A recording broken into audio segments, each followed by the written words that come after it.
Heureux de vous revoir. On va continuer la troisième unité concernant le transfert de l'information génétique par la reproduction sexuée et la génétique humaine. Et toujours dans le chapitre numéro 2 concernant les lois statistiques de la transmission des caractères héréditaires. On a vu le cas du monohybridisme. Maintenant, on est dans le cas du dihybridisme. On avait aussi le cas de gènes indépendants. Pour cela, n'oubliez pas de revoir ou de voir les vidéos précédentes. Maintenant, on est dans le cas de gènes liés, c'est-à-dire portés par le même chromosome. Et on s'est posé des questions et on a commencé à travailler sur les gènes liés. On sait bien que gènes liés sont portés soit par des autosomes, soit par des gonosomes. Et on s'est posé des questions. Comment peut-on déterminer si les gènes étudiés sont liés? Peut-on déterminer la distance entre les gènes et les représenter sur le même chromosome en respectant la distance entre eux? Et est-ce que les lois statistiques de Mendel sont-elles appliquées dans ce cas? Et on a traité dernièrement comment peut-on déterminer si les gènes étudiés sont liés ou pas, et comment calculer la distance des gènes, et cela dans le cas de gènes liés transportés par des autosomes. Maintenant, on va voir d'autres cas. Donc, on va voir d'autres cas de gènes liés. Donc, cas 1, on croise des plantes à fleurs rouges et à pétales entiers avec des plantes à fleurs bleues et à pétales découpés. Et les graines issues de ce croisement sont semées et on obtient uniquement des plantes à fleurs mauves et à pétales découpés. Une plante obtenue précédemment est croisée avec une plante à fleurs rouges et pétales entiers. Et les graines issues de ce deuxième croisement sont semées et on obtient une génération composée de ces individus. Comme question, que peut-on déduire du résultat du premier croisement, analyser les résultats du deuxième croisement et conclure sur la localisation des gènes étudiés? Confirmez vos réponses par une interprétation chromosomique des croisements étudiés. Donc avant de continuer le cours, bien sûr, vous devez arrêter la vidéo comme d'habitude, essayez de répondre et on continuera après. Donc si on analyse un peu ce document, qu'est-ce qu'on voit? On croise des plantes à fleurs rouges et pétales entiers. Donc on a ici deux caractères. La couleur de la fleur, c'est-à-dire la couleur des pétales, et bien sûr l'aspect des pétales. Pour la couleur, on a rouge et bleu, et pour les pétales, on a entier et découpé. Après ce premier croisement, on a une génération formée seulement ou de fleurs mauves à pétales découpés. Qu'est-ce qu'on constate? L'apparition d'un nouveau phénotype mauve. Les parents sont bleus et d'autres sont bleus, alors qu'on a ici une génération constituée de mauve. Et mauve, c'est une couleur intermédiaire entre les deux. Donc on a un cas de codominance. Par contre ici, on a découpé.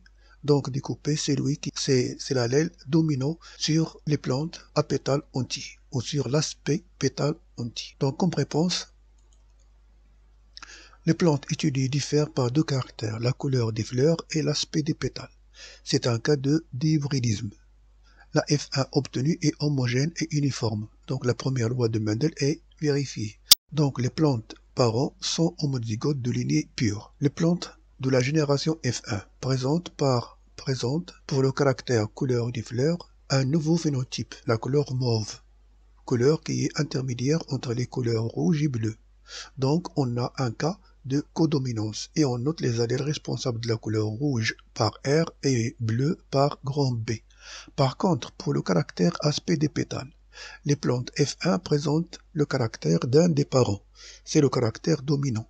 Donc l'allèle découpé est dominant, on le note grand D, et l'allèle entier et le récessif, on le note par petit e. Il s'agit donc d'un dihybridisme avec dominance absolue, avec D supérieur à E, découpé entier, et codominance de l'autre, R, B rouge et blanc. Donc ça c'est ce qu'on peut déduire. C'est un croisement test entre une plante de F1 avec une plante récessive pour un caractère. Si on suppose que les gènes étudiés sont indépendants portés par des chromosomes différents, l'individu hybride mauve découpé doit donner 4 types de gamètes différentes, mais équiprobables, c'est-à-dire un quart, un quart, un quart, un quart. Et l'individu rouge entier donnera un seul type de gamète dont le croisement doit donner une génération à 4 phénotypes de même proportion. Les parentaux est égal au combiné. Or, on obtient une génération à 4 phénotypes dont les phénotypes parentaux sont majoritaires par rapport aux phénotypes recombinés. Remarquez ici, fleur rouge, pétale entier, fleur mauve, pétale découpée. On conclut que les gènes étudiés sont liés et portés sur le même chromosome. Confirmez vos réponses par une interprétation chromosomique. Donc, comme interprétation chromosomique du premier croisement, les parents P1 rouge entier, P2 bleu découpé, leur phénotype R petit e, grand B, grand D, puisqu'ils sont de race pure, donc RE, RE, BD, BD, et pour une race pure, elle va donner seulement un seul type de gamète, 100% de ce type de gamète. Leur rencontre va donner ce génotype, c'est-à-dire en F1, et l'apparition de RB mauve est découpé. Et ceci est conforme aux résultats obtenus dans l'exercice. Le deuxième croisement, un parent F1 mauve découpé avec un testeur, c'est-à-dire un individu qui a un phénotype rouge entier avec un caractère récessif. Donc son génotype RBD, RE.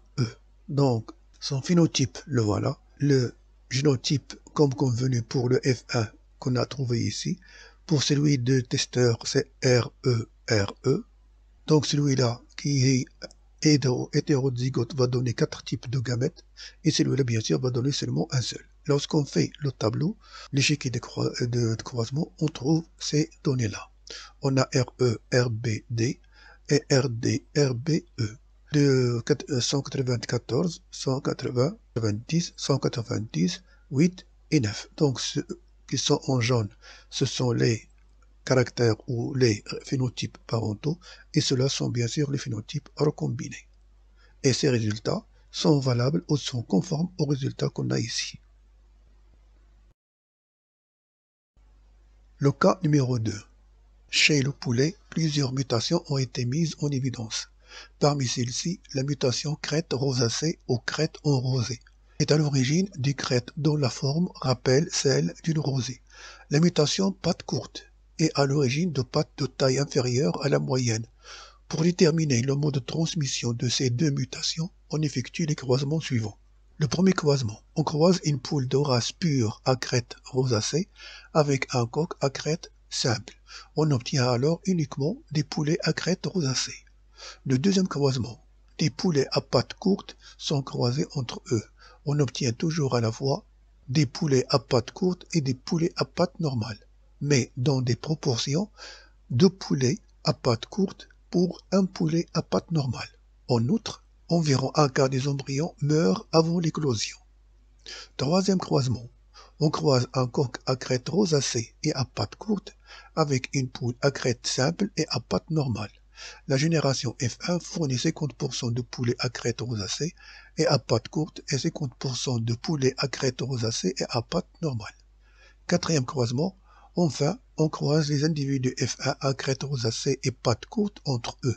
On obtient alors la descendance 50 poulets à crête rosacée et à pattes courtes, 26 poulets à crête simple et à pattes normales, 24 œufs non éclos.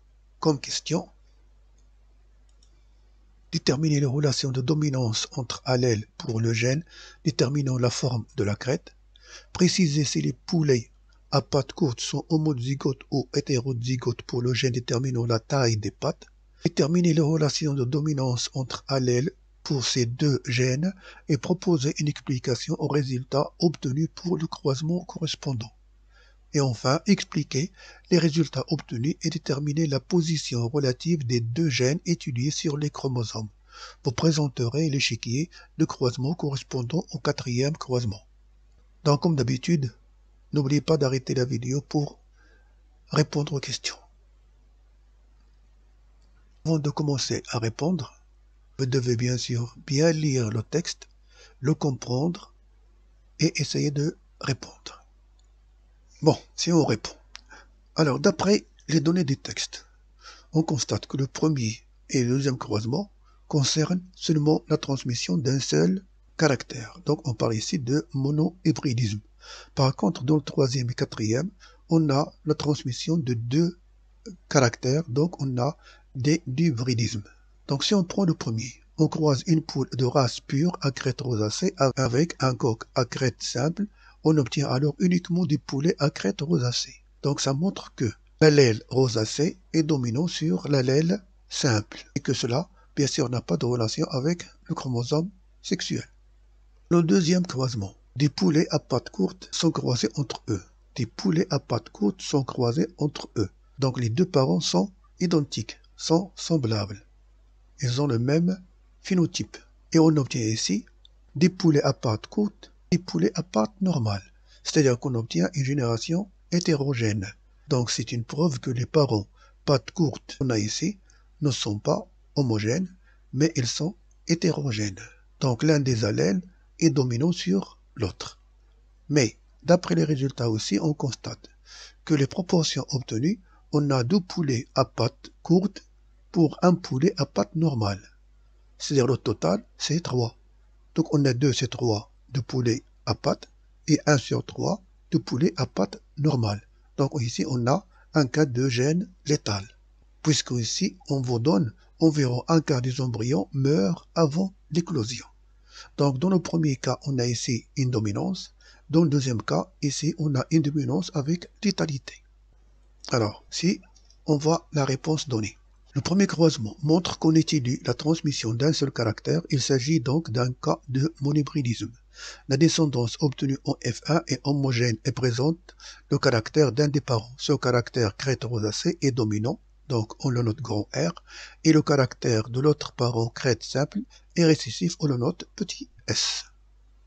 Pour la deuxième question, précisez si le poulet à pattes courtes est homozygote ou hétérozygote. Alors, deuxième croisement aussi est un cas de monohybridisme. La descendance est hétérogène, composée de 2 phénotypes de proportions différentes, 2 tiers de poulet à pattes courtes et 1 tiers de poulet à pattes normales, ce qui implique que les parents sont hétérozygotes pour le gène déterminant la taille des pattes, et que ce gène, bien sûr, est létal, dans le cas de l'homozygote. Déterminer les relations de dominance entre allèles pour ce deuxième et proposer une explication au résultat.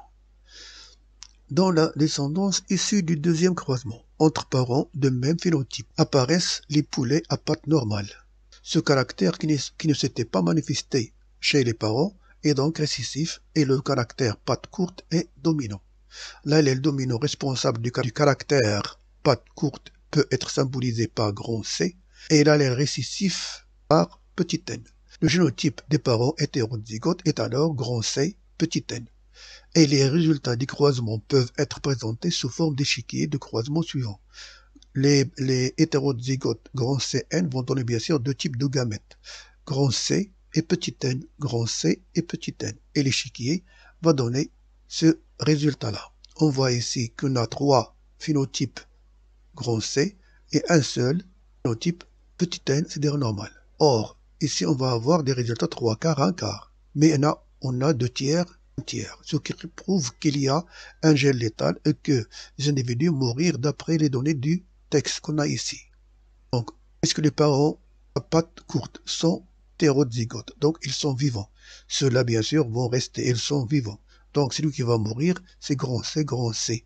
Alors, si on élimine cette case-là, on va avoir 2 tiers qui ont grand C, c'est-à-dire à pattes courtes, et 1 tiers à pattes normales. Le quart des embryons qui meurent ne peut correspondre qu'au génotype grand C, grand C. L'allèle grand C est donc létal à l'état homozygote. Et on nous demande d'expliquer les résultats obtenus dans le 4e croisement, en se basant bien sûr sur toutes ces données qu'on a trouvées jusqu'à maintenant. Le 3e croisement est un cas de dihybridisme entre un coq RC, grand R, grand C et une poule petit s, petit n, a donné une descendance hétérogène, composée de 2 phénotypes parentaux en proportion égale 50%, 50%. 50% grand R, grand C et 50% petit s, petit n, ce qui implique que l'un des parents est double récessif, c'est-à-dire homozygote, et ne produit qu'un seul type de gamète, SN, et que l'autre parent, le double dominant hétérozygote, a produit seulement 2 types de gamètes, R, grand R, grand C et petit s, petit n, dans les mêmes proportions. Donc les deux gènes sont transmis en bloc et on peut avancer que les deux gènes sont liés, c'est-à-dire sont portés par la même paire de chromosomes autosomales, puisque ici on ne parle pas de sexe. Le quatrième croisement est aussi un cas de dihybridisme entre les individus de la génération F1 qui sont des hybrides hétérozygotes. Leur génotype grand R, petit s, grand C, petit n a donné une descendance hétérogène composée de 50% grand R, grand C, 26% petit s, petit n et 24% non éclos. L'absence de phénotype recombiné permet de supposer que chaque hybride n'a produit que deux types de gamètes, et on peut alors dresser l'échiquier de croisement ci-dessous. Pour le premier a donné grand C, enfin grand R, grand C, et petit s, petit n. L'autre aussi grand R, grand C et petit s, petit n. Donc voilà ce qu'on a comme résultat dans l'échiquier. Or, qu'est-ce qu'on peut dire? Que les coqs ou les poules qui ont grand C, grand C, grand C, grand C ne peuvent pas vivre, ils meurent avant l'éclosion. Donc si on barre cette case, on va avoir des poulets à crête rosacée et pattes courtes en proportion 2 tiers, et seulement un tiers qui seront à pattes normales et crête rouge. L'allèle grand C étant létal à l'état homozygote, les embryons des génotypes grand RC et constituant un quart des œufs meurent. Ainsi 2 tiers de poulets sont de phénotype RC et un tiers de phénotype petit s, ce qui est conforme au résultat obtenu. D'après ces résultats-là, on a bien sûr le total c'est 100. Si on élimine 25, il nous reste 75. Donc 50 sur 75 c'est 2 tiers et 26 sur 75 c'est 1 tiers. Donc les résultats expérimentaux sont conformes aux résultats théoriques. Donc toutes nos réponses jusqu'à maintenant sont justes.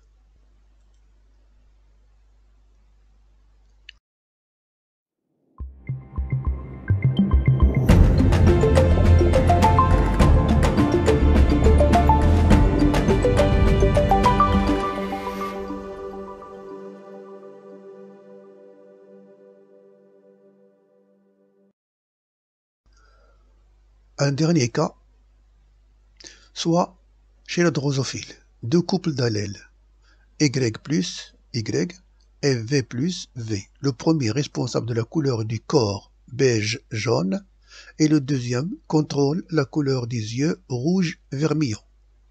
La mutation Y contrôle la couleur jaune du corps yellow et la mutation V contrôle la couleur rouge-vermillon des yeux.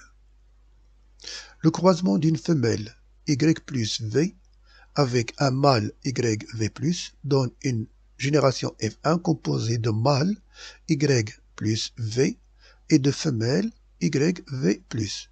Le croisement entre mâle et femelle F1 a donné la descendance suivante. La voilà devant vous. On a des femelles et on a des mâles. Donc, dans ce type d'exercice, lorsqu'on parle, on vous donne des données concernant des mâles et des femelles, donc on peut supposer qu'il s'agit d'un gène lié au sexe, qu'il faut bien sûr confirmer. Donc, comme question, il est le déterminisme génétique de chacun de ces deux mutations, interpréter les résultats de la F2, en déduire la carte factorielle. Donc, puisqu'on vous demande ici la carte factorielle, ça veut dire que les gènes sont liés. Arrêtez la vidéo, essayez de répondre tout seul, et on se voit après. Donc, si on cherche à répondre aux questions. Réponse. L'étude de deux caractères différents, donc c'est un cas de dihybridisme. La génération F1 obtenue est hétérogène, bien que les parents soient de lignée pure. Les mâles et femelles obtenus sont de phénotypes différents. En outre, les mâles F1 ont le phénotype de leur mère pour les deux caractères étudiés. Ceci montre que les gènes étudiés sont liés au sexe, donc portés par le même chromosome sexuel X. Si c'était Y, les caractères étudiés ne seront observés que chez les mâles. Or, ici, on voit les caractères étudiés chez les mâles et femelles. Donc, c'est le chromosome X qui porte les deux gènes étudiés. Donc, les deux gènes sont localisés sur la paire de chromosomes homologues sexuels X. Donc, nos deux gènes sont liés. Pour déterminer la dominance des allèles, on étudie le génotype des femelles, parce que les femelles ont deux allèles hétérozygotes pour les deux gènes qui portent les quatre allèles différents. L'expression des allèles Y plus et V plus donc montre que c'est un cas de dominance. Donc pour le gène qui détermine la couleur du corps, Y plus, corps beige est dominant, Y, corps jaune est récessif. Pour le gène qui détermine la couleur des yeux, V plus, yeux rouges est dominant, V, yeux vermillons est récessif. Interprétation chromosomique du croisement 1. Donc on a les parents P1, P2. Leur phénotype, d'après les données du texte, le voilà. Et puisqu'on a dit, d'après l'analyse, qu'ils sont homozygotes, donc la femelle, son génotype, le voilà. Le mâle, son génotype, le voilà. Donc X, Y plus V, c'est-à-dire les deux gènes sont portés par le même chromosome X, alors que Y n'en a pas. Que la femelle est homozygote, il va donner seulement un seul type de gamète. Par contre, le mâle, on va donner deux, puisqu'il est hétérogamétique. Il donne un X et il donne un Y. La génération F1, la rencontre d'un X mâle avec X femelle, on va avoir ce génotype-là, et dans l'expression, on va donner Y plus V plus. Alors que le mâle va prendre le X de sa mère et le Y de son père, et va donner bien sûr YV plus.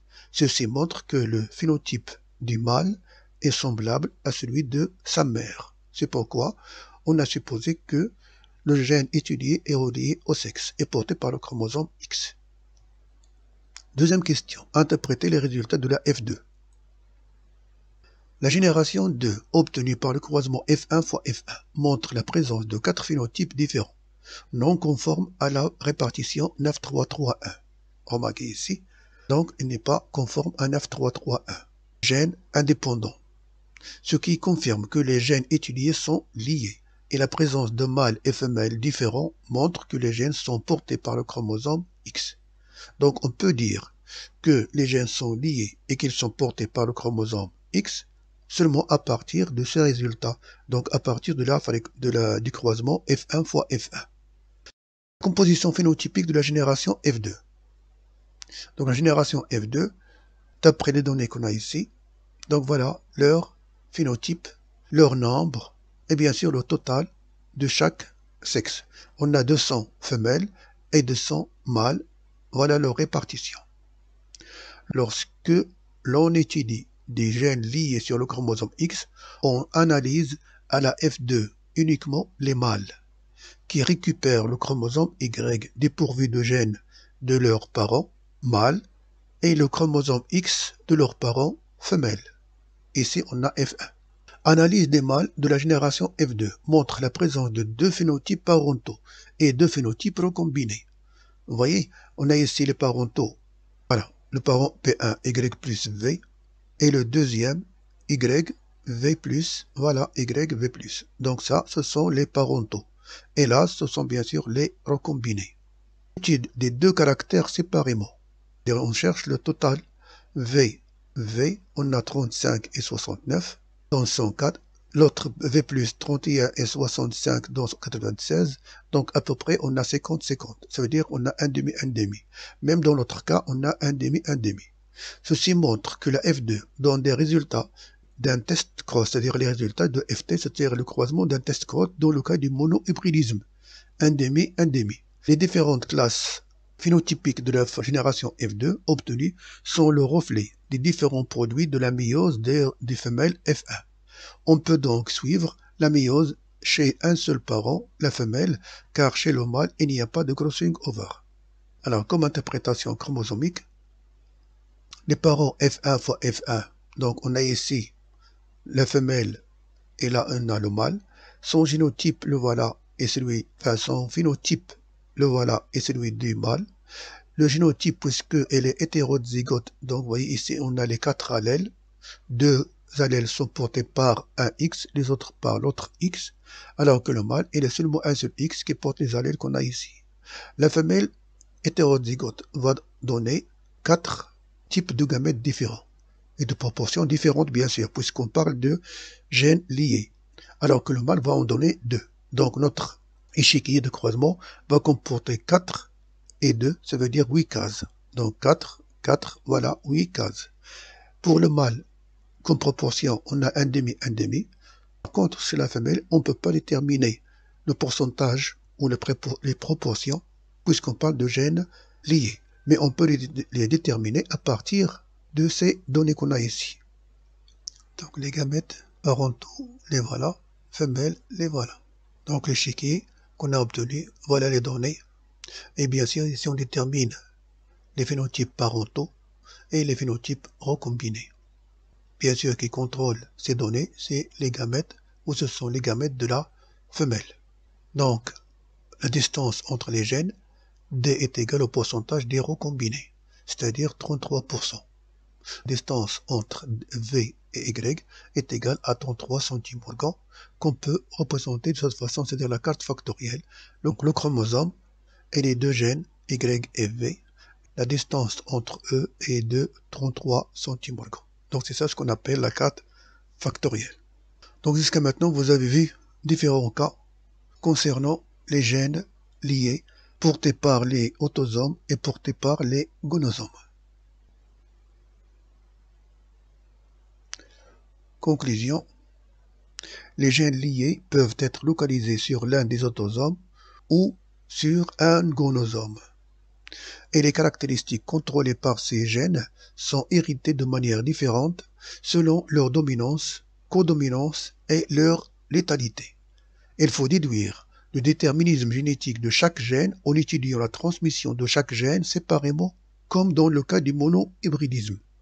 Et en fonction des résultats obtenus, on peut déduire les proportions phénotypiques et génotypiques des différents croisements réalisés. Donc c'est ça l'astuce pour résoudre les problèmes du dihybridisme, dans le cas de gènes liés.